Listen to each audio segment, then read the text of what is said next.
오늘 우리에게 주시는 하나님의 말씀은 호세아 10장 1절에서 15절까지 말씀입니다. 호세아 10장 1절에서 15절까지 말씀 한 절씩 교독하시겠습니다.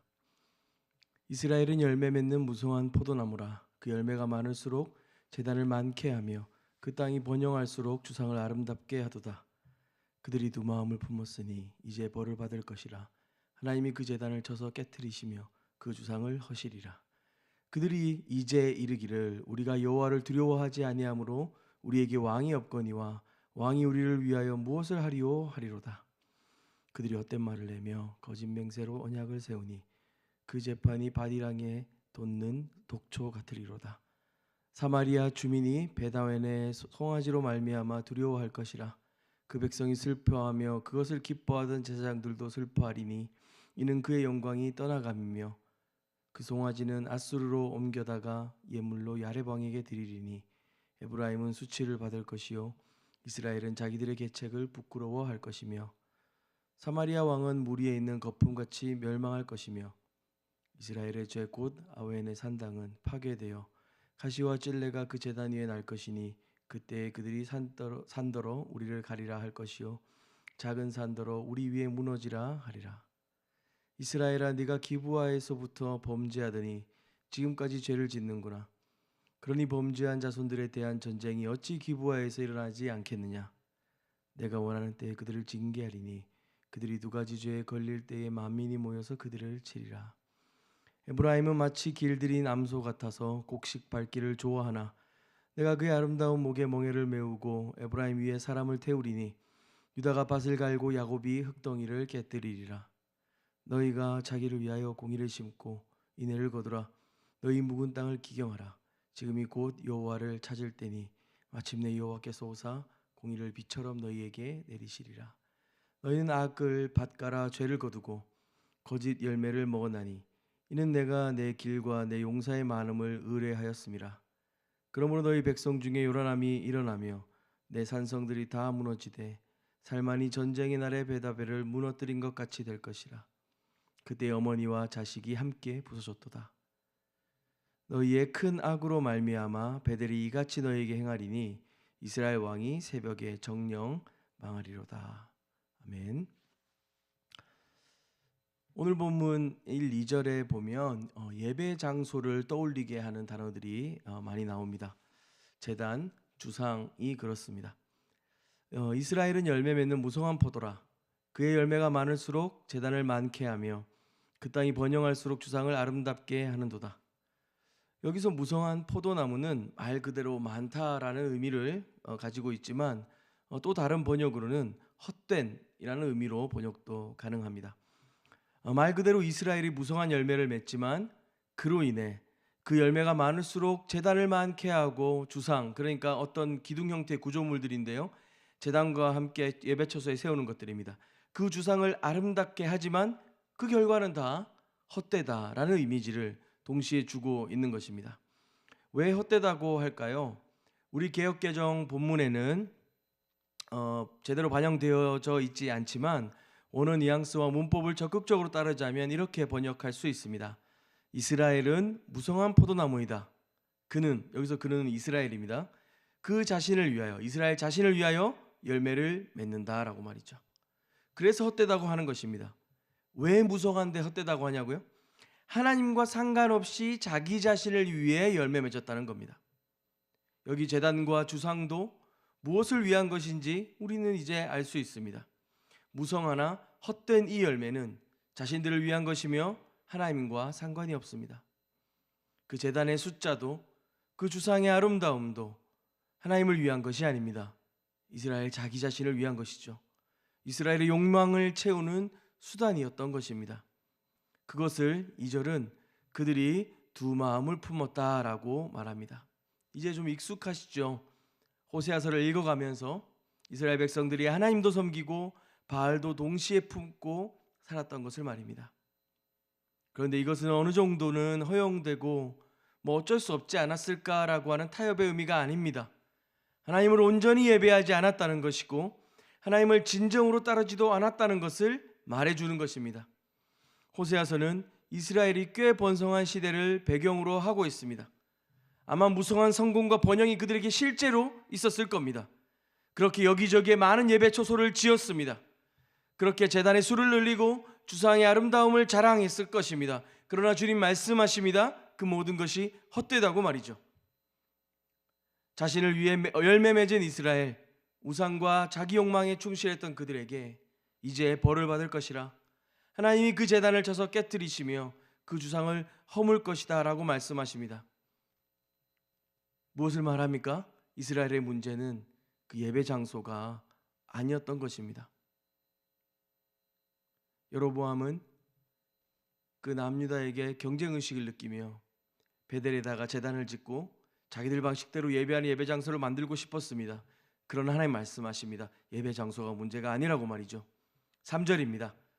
그들이 이르기를 우리가 여호와를 두려워하지 아니하므로 우리에게 왕이 없거니와 왕이 우리를 위하여 무엇을 하리요. 지금 이스라엘이 이렇게 말하는 겁니다. 우리는 왕이 없습니다. 우리는 하나님도 두렵지 않고 왕? 그거 있으면 우리 위해서 뭐 할 수 있는 게 있기나 한가요? 라고 되묻고 있는 것이죠. 실제로 이스라엘의 왕이 어떤 반란으로 죽임을 당하였거나 축출되었거나 다른 이방 나라의 포로로 잡혀간 상황이라 왕이 없다라고 말하는 것일지도 모르겠습니다. 또 이렇게 해석하기도 합니다.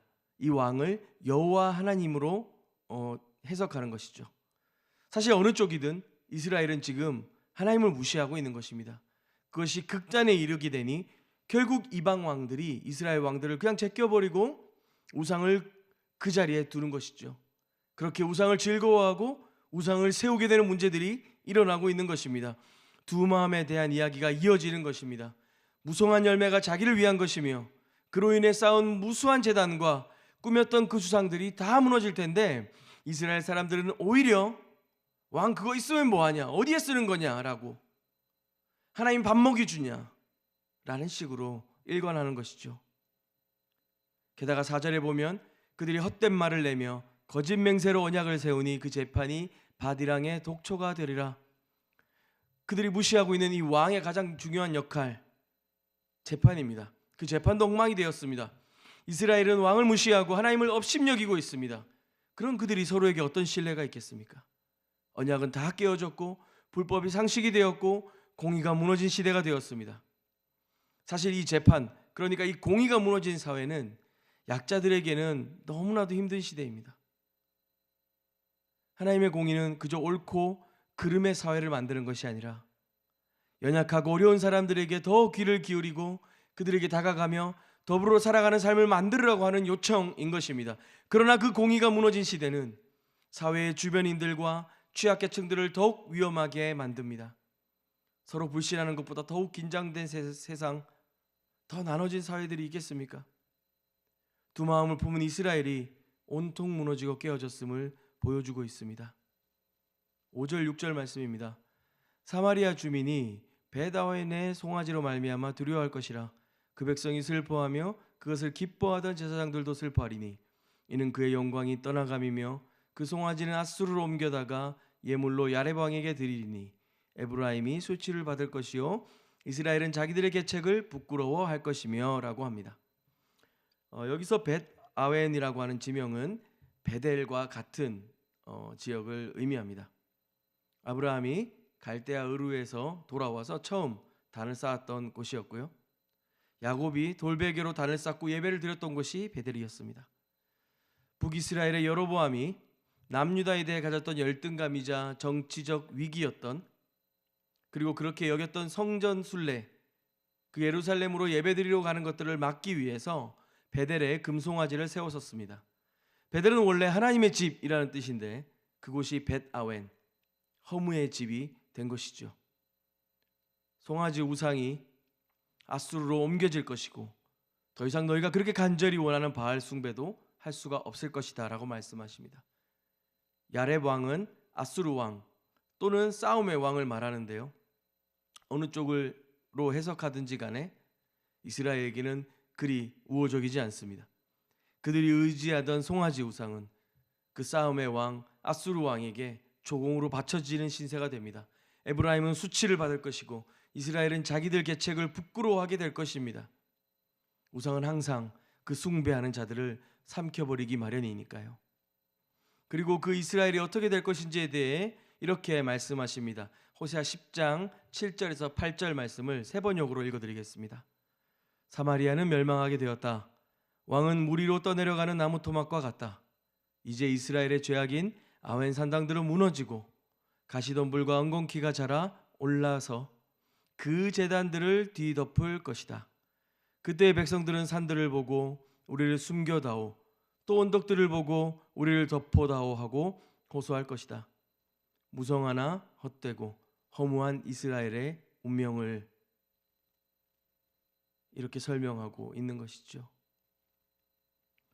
9절 10절 말씀입니다. 이스라엘아, 내가 기브아 시대로부터 범죄하더니 지금까지 죄를 짓는구나. 그러니 범죄한 자손들에 대한 전쟁이 어찌 기브아에서 일어나지 않겠느냐. 내가 원하는 때에 그들을 징계하리니 그들이 2가지 죄에 걸릴 때에 만민이 모여서 그들을 치리라 하십니다. 이스라엘의 심판에 대한 긴장이 고조되고 있습니다. 2가지 죄를 언급하는데요. 여호와 하나님을 버린 것, 그리고 그 하나님을 대체할 만한 우상들을 섬기는 것. 이것이 첫 번째 죄라면, 2번째 죄는 다윗에게 주신 하나님의 언약을 무시하고 북이스라엘을 세운 것. 성전을 대신하기 위해 베델에다가 송아지 우상을 세워 벳아웬으로 전락시킨 것. 사실상 2가지 죄로 나누어서 하나님을 버린 것과 하나님의 언약을 무시한 것, 이 2가지를 나누긴 했으나 둘 다 우상 숭배입니다. 두 마음을 품은 그들에게 주님이 이렇게 말씀하시는 것이죠. 너희는 하나님을 버렸고 비슷한 하나님을 구하는 너희는 결국 무너지게 될 것이다 라고 경고하시는 것입니다. 11절에 이스라엘에 대한 비유가 계속되는데 농사의 그림을 그리고 있습니다. 에브라임과 유다는 소와 같이 그려지고 있고요. 그리고 하나님은 농부로서 그 소를 치며 멍에를 지어 농사 짓는 모습을 그리고 있습니다. 그런데 문제는 12절입니다. 너희가 자기를 위하여 공의를 심고 인애를 거두라. 너희 묵은 땅을 기경하라. 지금이 곧 여호와를 찾을 때니 마침내 여호와께서 오사 공의를 비처럼 너희에게 내리시리라. 아까 우리가 1절에 살펴본 것처럼 사실 이 무성한 포도나무 같았던 이스라엘은 자기를 위하여 열매 맺었던 자들이었습니다. 그것이 헛된 것들이었다고 주님은 말씀하셨죠. 그러나 지금 다시 말씀하십니다. 자기를 위하여 공의를 심으라. 그리고 인애를 거두어라. 이렇게 말씀하십니다. 하나님께서는 이처럼 이스라엘을 통해 공의를 심고 인애를 거두는 좋은 열매를 맺게 하고자 하셨습니다. 그러나 오히려 13절에 이들은 악을 심었고 죄를 거두어 거짓의 열매를 맺었습니다. 자기를 위하여 헛된 열매들, 자기를 위한 그 헛된 열매들, 그것을 맺었던 것이었습니다. 나아가 이스라엘은 자기의 길을 의지했습니다. 하나님의 길이 아닌 자신들의 길, 자신들의 병사들, 군사력, 정치, 외교력들, 그런 책략들을 말하는 것입니다. 그들은 세상이 원하고 이방 나라들이 원하는 방식으로 문제를 해결하려 합니다. 여로보암 2세의 시대, 번영하고 성공한 그들의 시대 때 그것이 이루어지는 것처럼 보입니다. 번성하고 원하는 대로 다 되는 것 같았습니다. 그러나 14절입니다. 그러므로 너희 백성 중에 요란함이 일어나며 내 산성들이 다 무너지되 너희의 큰 악으로 말미암아 베델이 이같이 너희에게 행하리니 이스라엘 왕이 새벽에 정령 망하리로다. 두 마음을 품은 이스라엘과 같이 우리는 십자가의 예수님 보혈도 필요하고 세상도 여전히 필요한 존재로 살고 있지는 않습니까? 무성하나 헛된 열매를 쌓아가며 자기 기만적인 신앙 안에 머물러 있지 않습니까? 정령 망하리로다 하시는 경고를 듣고 우리 예배와 하나님 중심으로 살아갈 일상들이 회복되어졌으면 좋겠습니다. 그 은혜만 의지하며 살아가는 하루가 되실 수 있기를 우리 함께 기도했으면 좋겠습니다. 같이 기도하겠습니다. 살아계신 하나님 아버지, 우리의 깨어지고 망가진 예배 생활들과 우리의 일상들을 돌아보며 다시 한번 하나님의 은혜를 구합니다. 주님을 떠나 회파된 성읍과 같은 우리의 심령들이 다시 공의를 심고 인애를 거두는 그런 하나님의 계획이 성취되는 현장이 되게 하여 주시고 외적으로 겉으로 보이는 자랑이 아니라 우리의 중심을 다하여 하나님을 예배하고 주님 우리 삶 전부 되신 은혜가 우리 안에 있게 하여 주시옵소서. 감사드리며 예수님의 이름으로 기도합니다. 아멘. 우리 두 가지 함께 기도할 텐데요. 먼저는 하나님과 세상을 동시에 품으려는 우리의 두 마음을 좀 내려놓고 온전히 하나님만 의지하는 그런 순전한 믿음의 사람 될 수 있도록 기도했으면 좋겠습니다. 두 번째로 자기를 위한 열매가 아닌 하나님의 공의와 인애가 우리의 삶에 나타날 수 있도록 그렇게 우리의 삶이 하나님과 더불어 걸어가며 그분의 나라가 우리를 통하여 더욱 확장되어지는 삶 될 수 있도록 우리의 일상과 우리의 예배를 회복시키시며 은혜 주실 주님을 의지하면서 함께 기도했으면 좋겠습니다. 두 가지 기도 제목으로 기도하신 후에 개인의 기도로 더 깊이 나아가도록 하겠습니다.